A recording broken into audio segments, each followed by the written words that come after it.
Yan, katatapos namin ni Mama mag-initial culling sa kabila, no? So, since ito po ay panabong, triple triple or 4 times ang higpit po natin pagdating sa culling, no? So, marami pa pong susunod dyan, okay? Unang-una po, ang inuna ko na is yung ating Oriental Hatch. May issue, natatakot, no? Minsan lalaban, minsan hindi. Ayoko yung ganyan, no? Hindi na nga daw, no? Daw, quality yung mga manok natin dito, tapos ganyan pa, nagduduwag pa. Kung sino pa yung hatch, yung pa yung natatakot, no? Okay? So, dito po sa mga nasa scratch pen po natin, marami pa mawawala dyan.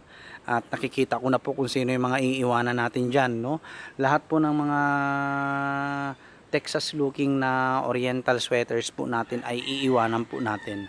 At lahat po ng mga asil looking ay chuchugiin na po natin. Yes po, no? So may 4 lang yata ako rito nakikita, 5. Saan ba? Ayun, isa yung gold, 2 na gold. Itong hiraw, itong alimbuyugin, at saka yan 2 gold na yan.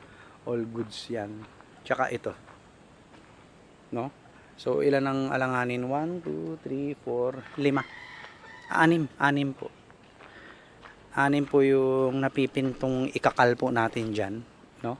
At siguro bigyan natin ng chance, no, na lumaban muna, makita natin yung pitik, no?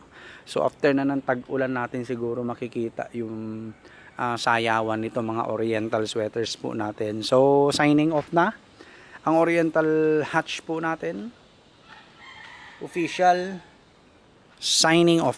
At hindi na po natin uulitin yan, no?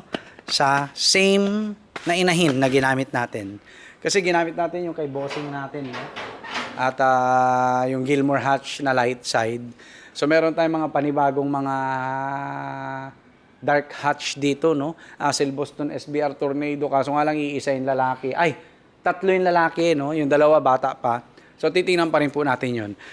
So magha-hard culling tayo dyan at saka stricto tayo sa pagkakal kasi gusto ko konti na lang yung mga lalaki dyan sa mga oriental sweaters po natin, no? Syempre si Asil Boston at saka si Golden Boy sweater at saka yun, no, yung 2 inahin natin na 5K sweater. Matitira po talaga yun kasi original natin yun eh, no? So pag napatunayan natin to mga oriental sweaters natin na may ibubuga talaga, andiyan dyan lang yung mga inahin natin na 5K sweater na 2.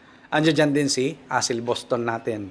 At syempre mga oriental sweaters natin, babalik lang natin back to mama, no, kung plan pa natin mag-breed ng mga game fowls. Pero sa ngayon po, wala po tayong plano. Dahil focus po ako sa quail breeding and propagation. Kasi ito po yung nakikita kong mataas ang chance na magbibigay sa akin ng pera talaga, no? Sa totoo lang po, no? So sa manok, wala nang binibigay sa ating pera. Libreng itlog na lang at saka karne, ayan. No? Pero ang itlog ng pugo, araw-araw binibigyan tayo ng pera.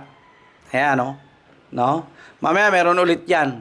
Okay? Kaya hintayin nyo po, no? So, yun, no?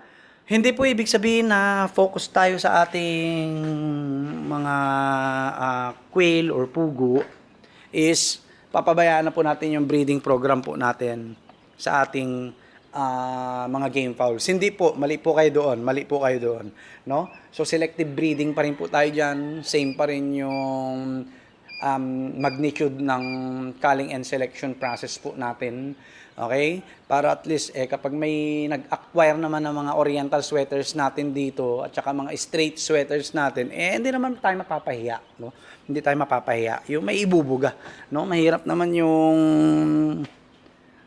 andyan na nga yan, no? Nakadalawang balik na tayo. Ilan ba? 1. Pangatlo na pala yan. Pangatlo na po. Ano mga?